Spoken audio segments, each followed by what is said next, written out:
Asia region next. And US President Donald Trump is highlighting what he calls one of the most consequential partnerships in the world, the relationship between the United States and Saudi Arabia. Speaking at the US-Saudi Investment Forum at the Kennedy Center in Washington, Trump said he and the Crown Prince Mohammed bin Salman are building an alliance stronger and more powerful than it's ever been before. He again declared that under his administration, America is back and America is open for business. Let's take a listen. The partnership between our two nations is among the most consequential in the entire world, and together the Crown Prince and I are making an alliance stronger and more powerful than it's ever been before. But my message to all of the leaders and investors with us today, and they are the best in the world, is very simple. Under the Trump administration, America is back and America is open for business, and America is actually stronger than it's ever been before. Trump also announced that he will work to help end the war in Sudan after the Crown Prince personally urged him to get involved. In a social media post, Trump said the United States will coordinate with Saudi Arabia, the United Arab Emirates, Egypt and other regional partners to stop the tremendous atrocities occurring there, calling Sudan the world's most severe humanitarian crisis. Let's take a listen in. And I'll tell you, His Majesty would like me to do something very powerful having to do with Sudan. It was not on my my charts to be involved in that. I thought it was just something that was crazy and out of control. But I just see how important that is to you and to a lot of your friends in the room.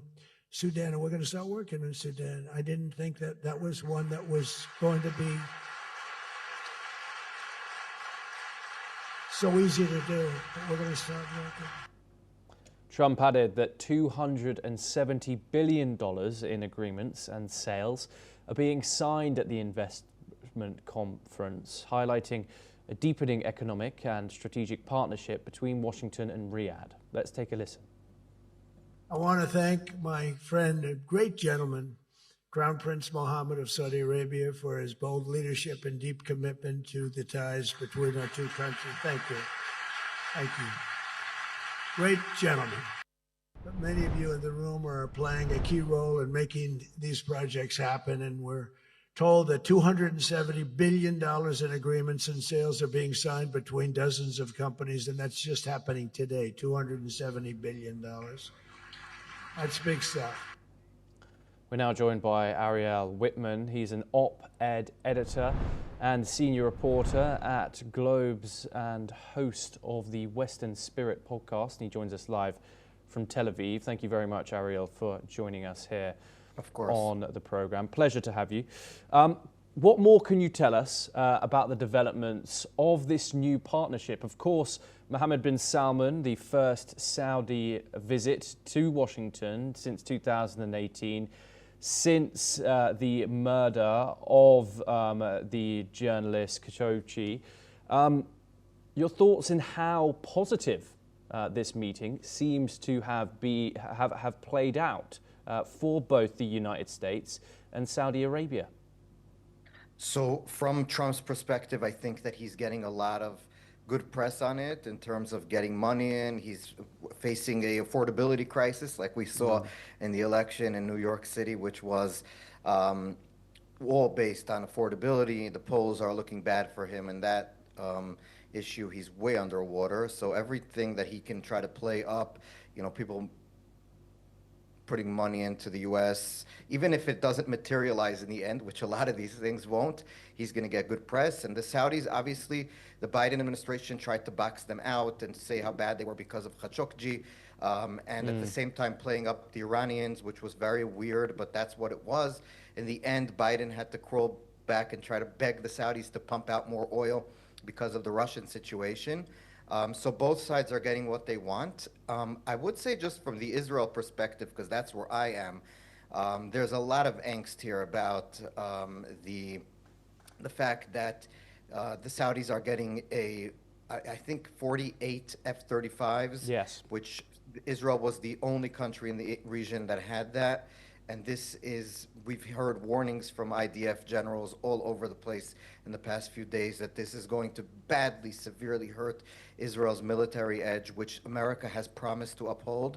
Also, we know that there was signed a nuclear program with the U.S. and Saudi Arabia for not military purposes, but it's very easy to move something from civilian to military in pretty much in a second if you want.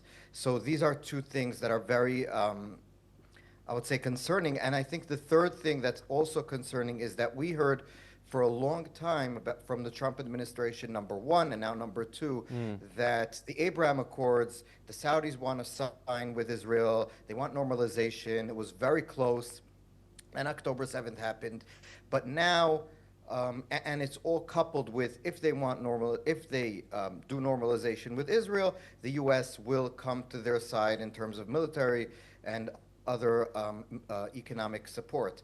What happened now is there's a decoupling between those two things. So Trump says to Ben Salman, we would love you to sign with Israel, but we're not going to hold that over you. We're going to sell you whatever you want. We're going to help you with the nuclear stuff. And so Israel seems to be feeling on the outside.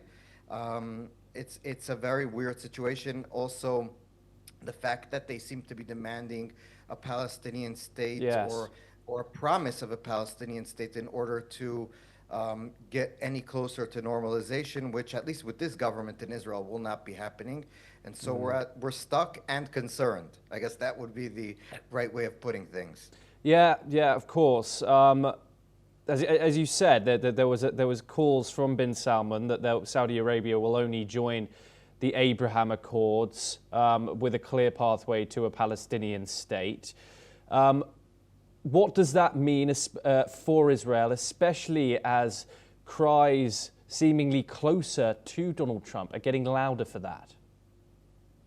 Well, with this government that's in Israel right now, the coalition just won't, there's no way. And plus, yesterday there came out a poll, just so the viewers can understand about what the feelings in Israel are about a Palestinian state. About 80% of Israeli Jews and about 75% of Israelis in total, if you add in the Arab population here, are against a Palestinian state and are only for normalization with Saudi Arabia if they don't, if there is no path to a Palestinian state. So whether it's this government, which for sure, because they're right-wing and they have even the extreme right in the coalition, but even if a left-center government would come in the next election, which we're going to have by the end of the year, next year, then even if that happens, the pathway to a Palestinian state is non-existent in Israeli public opinion. And so we are on a collision course, I think, with the rest of the world. We used to think here, and Netanyahu has sold us that he's Trump's best friend, and Donald Trump won't force us into anything, which might be true, but he definitely won't support us in, I guess, not wanting a terror state next to us. At least that's the way the Israeli people look at the Palestinian state after October 7th. So we're in a pickle, so to speak, in proper English. I'm not sure what is going to happen. We have to see. But I would say it all depends on the wording. Because if, let's say, the Saudis just want a vague, amorphic promise of, down the line, if the Palestinians do tons of reforms, stop paying terrorists, take care of corruption, demilitarize the areas that are ghettoized, let's say, then maybe we'll think about it in the future. Then Israel could live with that. Even the right wing mostly can live with that. But if it's concrete, we need within 8 years, 7 years, a Palestinian state, then no one in Israel will agree to it, and we'll have to give up any chance of normalization if that's what the Saudis are demanding. So we have to see what they actually want. Yes, Ariel, do stay with us. Thank you very much for your insight, and you're joining us for another discussion later. We have further updates from the Gulf region.